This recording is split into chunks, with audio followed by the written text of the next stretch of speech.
Good morning. How is everyone doing today? Hope you slept well. Get this coffee going.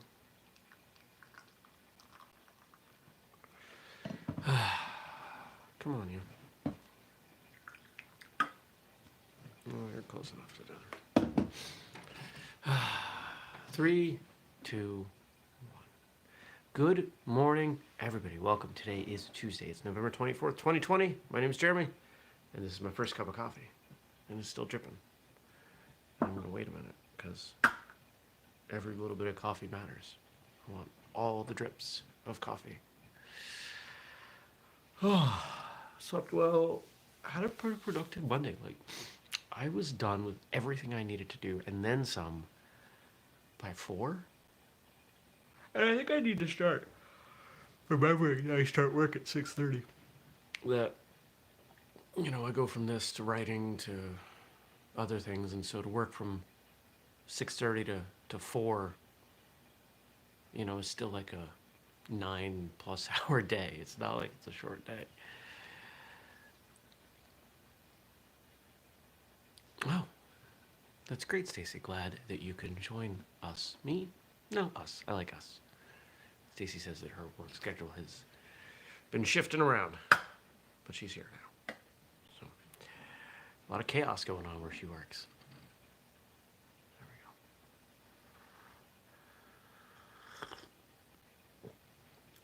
we go. It was probably too big of a first sip. Good stuff. Snow on the ground. No snow tires on my car, because I always wait. What happened yesterday? So, worked on the book. Dealt with a bunch of client stuff. Had a call with a martial arts school, also a client. That went well. I'm nervous about the winter with lockdowns for schools. I really am. I think I've talked about this recently, so I'll be brief, but it's a thought, so I want to share it. Schools that do what they did in the spring, it's not going to have the same impact. And thus, I think they are less likely to survive unless they do things that are different. The number one thing I'm advising schools is you've got to redefine what you do, what you offer. And if anybody has a school or is a school, knows a school that wants to talk to me, I'm happy to talk to you. All potential clients get an hour for free. Could do that. But the short of it is, just running classes on Zoom isn't enough. Everybody's sick of Zoom. I'm sick of Zoom, and I'm not even on Zoom that much. You've got to do more. You've got to find ways to provide so much value that they won't go away. That's business. That's business. Maybe not 101, but it is business. It's the heart of business. It's value exchange. The other day, I took some notes on that. I had a new way of looking at it, and I wasn't working on like 6 books right now. I mean, really 1, but if I didn't have so many half-started books, I might work on that. Maybe it would just be a blog post. I don't know, kind of like writing books. Cat's over there catching the heat off the radiator. I'm here on the couch with my coffee, talking to you. What's going on today? Andrew and I are going to record hopefully 2 episodes of Martial Arts Radio. I've got a client meeting, then another client meeting. I'm going to try and go to the gym. That's what's happening. So, we'll see how all that goes. Fingers crossed.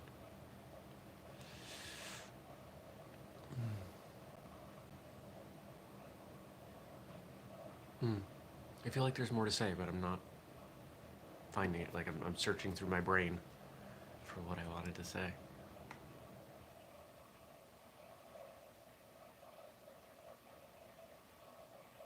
Yeah. How about this? What am I looking forward to today?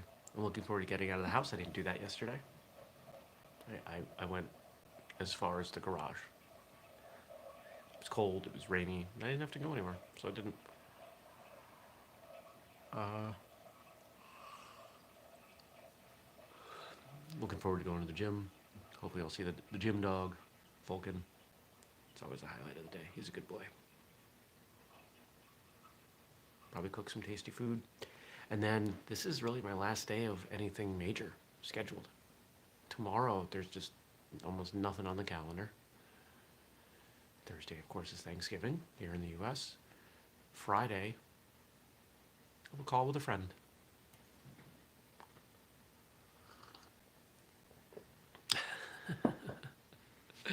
Frank says, I don't know what I did to get a friend as wonderful as you, but whatever it is, I'm going to have to start doing a lot more of it. Well, thank you, Frank. I'm honored. Frank's the one I have a call with. We've actually never talked on the phone. And I said, let's talk on the phone. You know, it's funny. Friendship is such an interesting thing. Because so many of our friendships form at a time when we don't understand things that we're doing, right? If you think about your childhood friends, you don't know how to be a friend.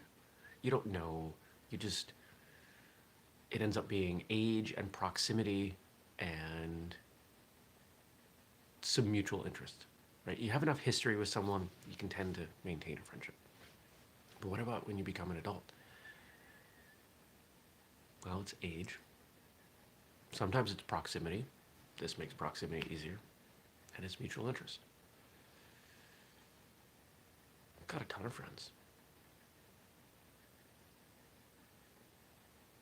And I think that my standard for friendship is pretty straightforward. Just be fair. None of that crap about you have to always be honest and all these. No, just be fair. If you're fair to people, because what about there are times when honesty is not the best option. It could be a surprise party, but it could also be somebody said something terrible about your friend. They don't need to know. Maybe they need to know, but what if they don't need to know? Why make their life worse? Be fair to them. I've got friends that do that. I actually have friends who have said bad things about other friends. And I just tell them to shut up. Like, why are you telling me this? I'm the wrong person to talk to about this. Because all this does is make you look like a jerk. It makes me not want to be friends with you, not them. So I'm looking forward to what is essentially 5 days in a row of not a lot of work. Now I'm going to write. I said I want this book done by the end of the month, and it's going to be really hard, but I'm going to try. I'm going to do my best. If it doesn't happen, it doesn't happen. But without other things to do, it's entirely possible. I did an hour yesterday morning, another 30 minutes in the afternoon, and that was that was a bit of a breakthrough. That was the first time I'd done any writing like that in the afternoon. It's always been in the morning, but it came out okay. There's a lot of dialogue in the book. I found myself reading last night, which it's the first time I've read since I started my book. And just noticing the style, the way people put things together. I've got my own style. You've got your own style of writing and of martial arts. And it's based on what you know and what you like, what you value. There's value again. Creeping back into the conversation. Let's see what we've got to talk about. I know I saw Frank chime in with some stuff. Let's see what's here. I could go back to that.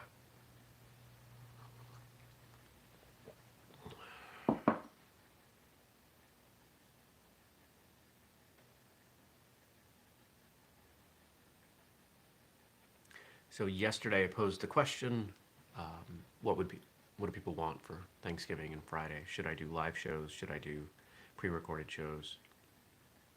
And Nish chimed in that he doesn't catch it live, but he'll watch if I record. So far that's one vote. That might be enough. We'll see.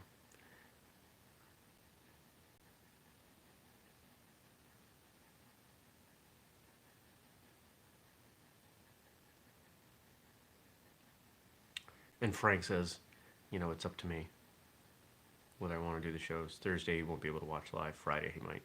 Okay. Here's my thought. I'm home. I'm going to be up. The cat's going to wake me up. She does it anyway. We have a routine.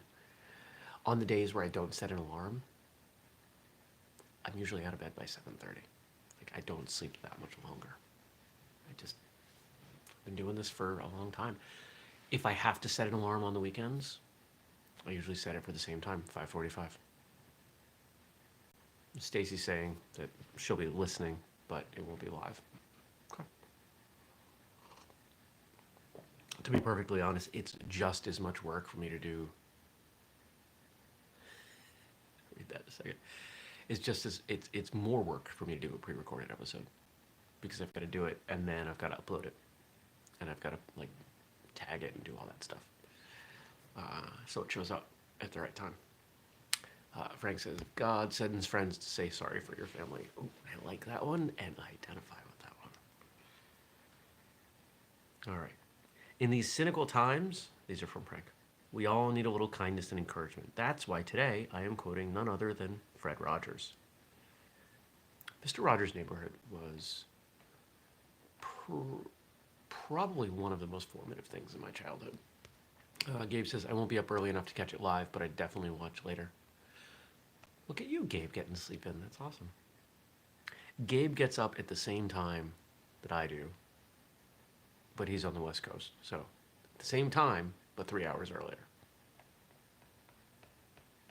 Like 3 o'clock, 2:30. Ugh.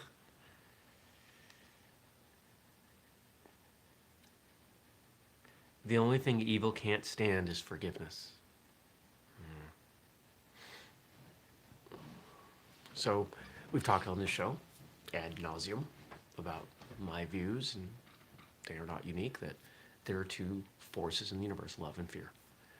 And if you think of those two and kind of further a dichotomy, good and evil. If you've got love and hate, love and fear, not hate, love and fear, and good and evil, good is obviously love. Evil is obviously fear. So thinking of that, let me reread this. The only thing evil can't stand is forgiveness.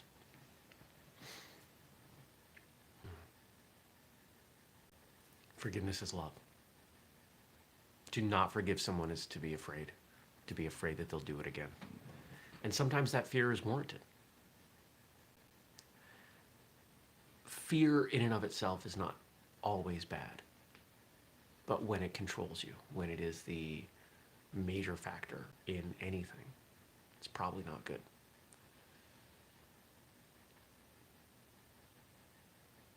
It's okay to be afraid.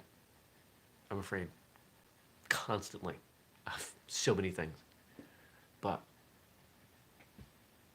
it's offset by love. Love from friends, love from family, love from the cat, myself, the world. Whatever you focus on, that's what you're going to see.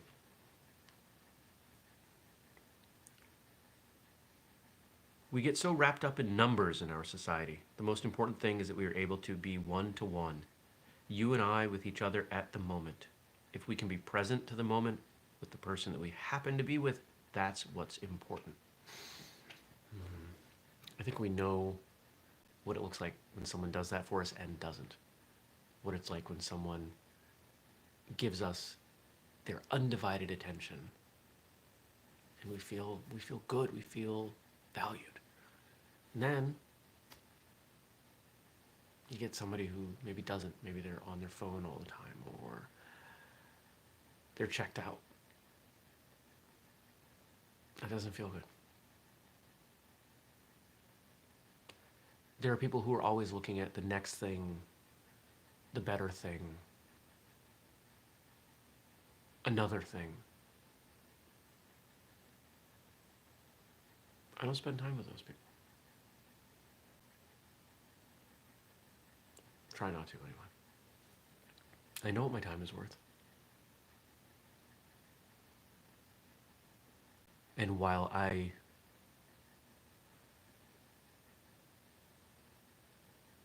no, I don't need to finish that thought. That's a negative thought. We'll let that one go.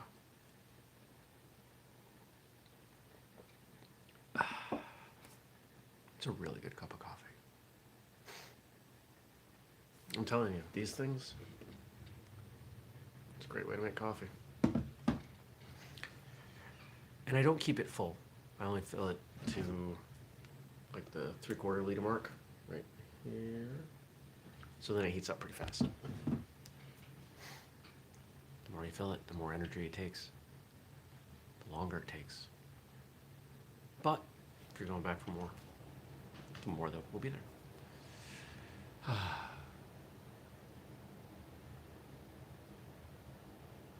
You know, I look out these windows, the door, however you want to think of it, patio door.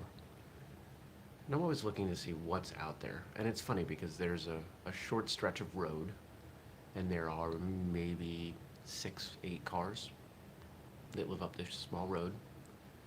It's a couple houses and a multi-unit building. And then it's animals. What animals am I going to see in the backyard? And even though I don't see them frequently, I've seen so many different things. And before we started the show, I was looking at yet another trail cam picture.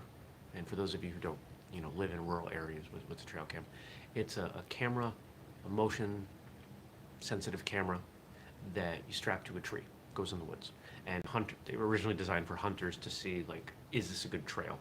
Is this a place that I would want to hunt? But they've gotten inexpensive and people use them for all kinds of fun things. And there are a bunch of Instagram accounts where people post the photos and the videos, and it's cool. But there was one from one of the bigger newspapers in Maine that looks pretty darn sure it's a mountain lion. Mountain lions are officially extinct in Vermont, even though they may not be, even though people claim to see them, and there have been some pretty compelling photos. I don't know if the official status in Maine, but it wouldn't surprise me. And so I look out the back here, and I think, oh, is this the day that I see a mountain lion? Because I've seen pretty much everything else. I've seen bears, I've seen moose, I've seen deer, porcupine, woodchuck, turkeys, tons of birds, squirrels, chipmunks. What's left? I think just a mountain lion or a bobcat. Don't want to see a fisher. Oh, would not be happy seeing fishers around, even though I know they're around. That was an interesting detour.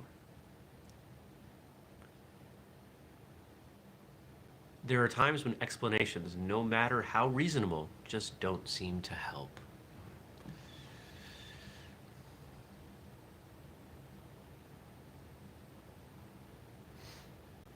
I was on a call yesterday with a client, and something slipped through the cracks. Stacy says, just hearing the fisher is bad enough. Yeah. I've heard that noise pre-recorded. I've not heard it live, but I know how nasty it is. So on a call with a client, and one of the client's, I guess, employees that I oversee, something slipped through the cracks. And I think it was a communication issue. And I was very aware in the moment I had two choices. Do I make excuses, or do I own it? So I owned it. Took full responsibility. probably so solidly it looked like he was surprised. I probably went further than I needed to. I said, it won't happen again. Because it won't. I'll screw up in a different way. And I'll apologize for that too. And I'll make sure I learn from that mistake. Because that's part of being human. We iterate. We do a thing, we screw it up, we do it better, we screw it up less, but still screw it up. And eventually we stop screwing it up, and then we go on to something else and screw that up. That's what we do. It's the only way you can do it. There's no other way to do it. Show me another way to do it.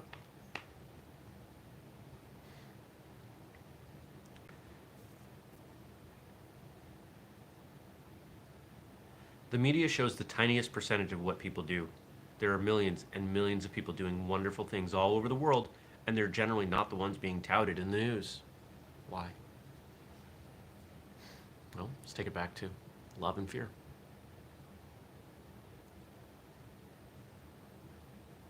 How does media make money? Attention. Ads, right? If you're not paying attention, they can't. They can't sell ads.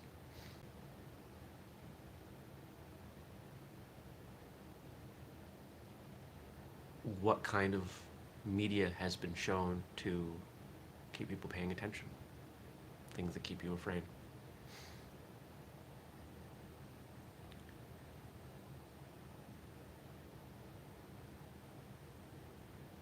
You can draw your own conclusions from that. I don't need to connect dots for you.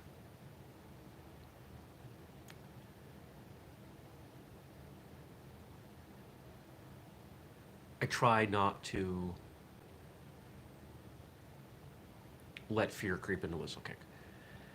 You can go online, you can find who knows how many books on self-defense and preparing and your family and strategies for the street and all of these things.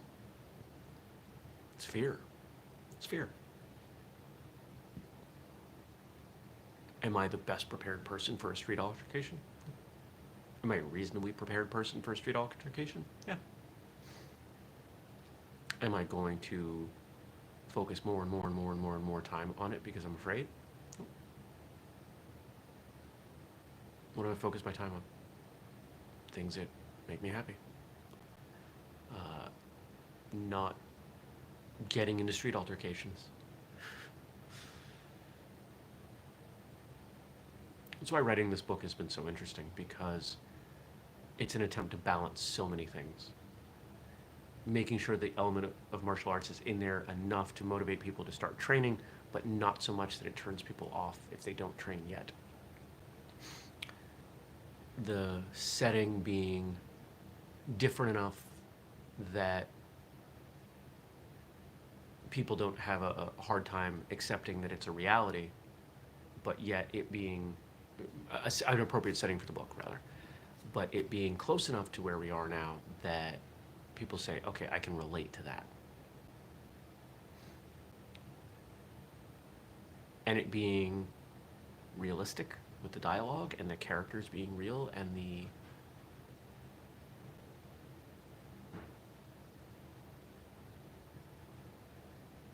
things are shifting in the house that I wouldn't expect to shift right now. And there being enough negativity in there to create conflict, but not so much that it's a depressing book. Nobody's going to read a book where everything's okay, because then nothing happens. That is just a diary. It's got to be conflict. Otherwise, where's the story? So, I think that's a good place to end. All right. Thank you all. Stacy says, what? No zero gravity martial arts? No, not in this book. Not in this book. Who posed that question? Somebody posed that question in the Martial Arts Fun and Friends group on Facebook. If you were fighting in space, what would you do? or how would you develop a martial arts style for zero gravity, or something like that. If you watch this show and you're on Facebook and you're not part of the martial arts fun and friends group, find it. It's a good time. We don't have as many posts in there as we used to. I used to try to make sure there was something in there every day. I should probably find somebody to run that, make sure there is. Anybody out there want to do that? Anybody want to be in charge of that page and make sure that there's something new every day? Let me know. Email me, jeremy@whistlekick.com. Okay, I'm gonna go. I'm gonna go have a fantastic day. I'm gonna write, I'm gonna drink coffee, I'm gonna eat. It's Tuesday, I'm probably gonna have tacos, I'm gonna work out, I'm gonna try to get outside, and I'm gonna smile. And I hope that if you do none of those other things, you at least smile. Hope you have a good day. And I hope to see you back here tomorrow. If you've got questions, comments, drop them below once the show ends. If you're new, subscribe. Turn on notifications. We do this show every weekday, 6:30 a.m. Eastern, here on YouTube. You can listen later as audio. Thank you to Frank for doing all you do, my friend. And thank you to those of you watching live. Thank you to those of you watching or listening later. Take care, everybody. Peace.